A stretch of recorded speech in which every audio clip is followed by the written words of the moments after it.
Number लाता तारा हाथ की गोरी भूला झाड़ी बारू हर पापा के परी बारू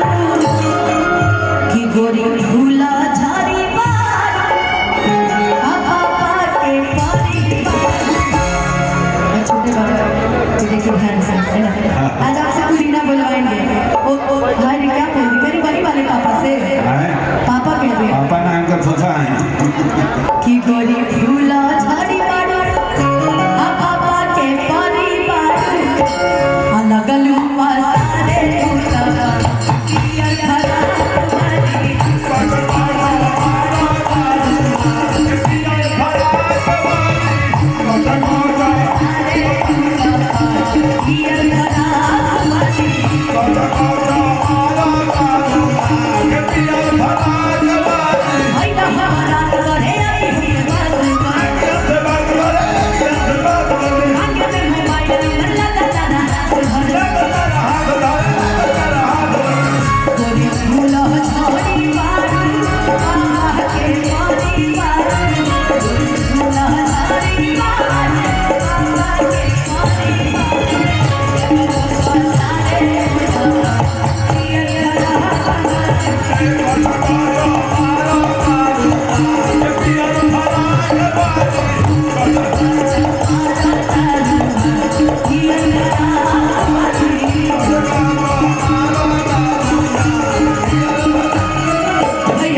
बहुत अच्छा रहता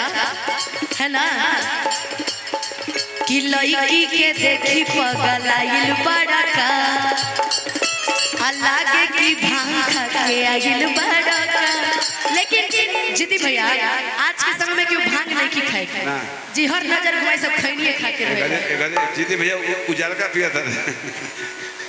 कि लड़की के देखी पगलाइल बड़ा का लागे की भांग खा के आइल बड़ा कि कहर सारा बारू कहर बड़ा बारू कि कहर सारा बारू कहर बड़ा बारू भड़केलू कैलो बाजा पियर भरा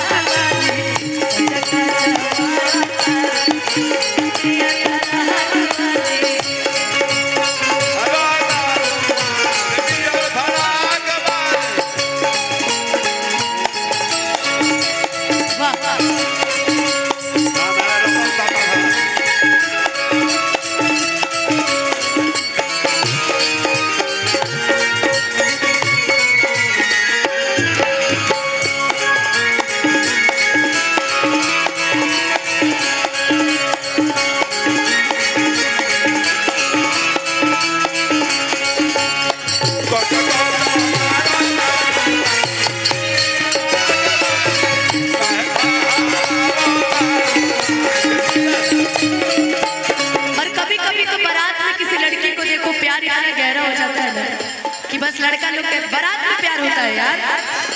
वो गाना नहीं सुनी हो क्या? रहनी बाराती गई कि एगो लड़की से लव हो गई।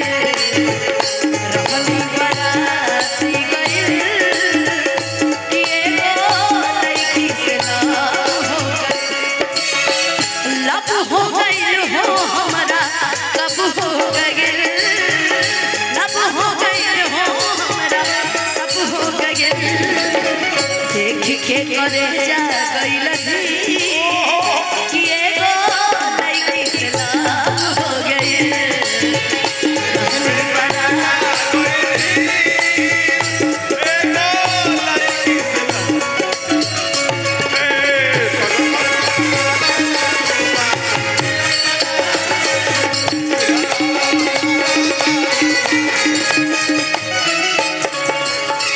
लगने में हमर हो जा तू जाने यही लगने में, लगने में हमर हो जा तू जाने यही लगने में, लगने में। इस गाने की सबसे खूबसूरत लाइन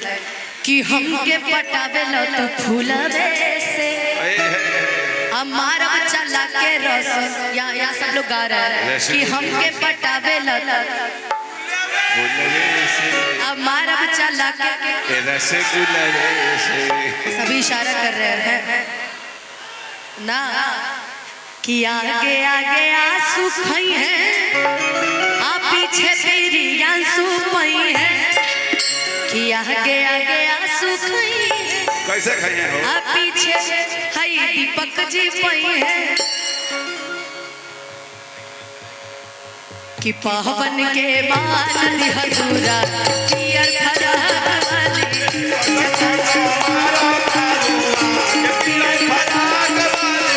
लगनुआ सारे पूतपा पियर फराली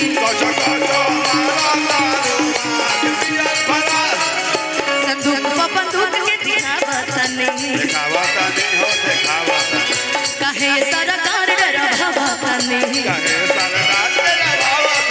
दिलदार के दिल बहला जाइहा लुभा जाइहा कि हमर धइल धन कुली खा जाइहा जनयार के हवेली पया जाइहा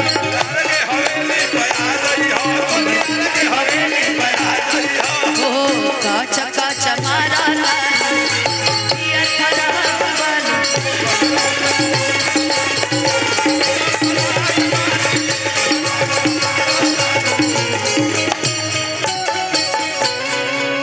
कि पियर फरा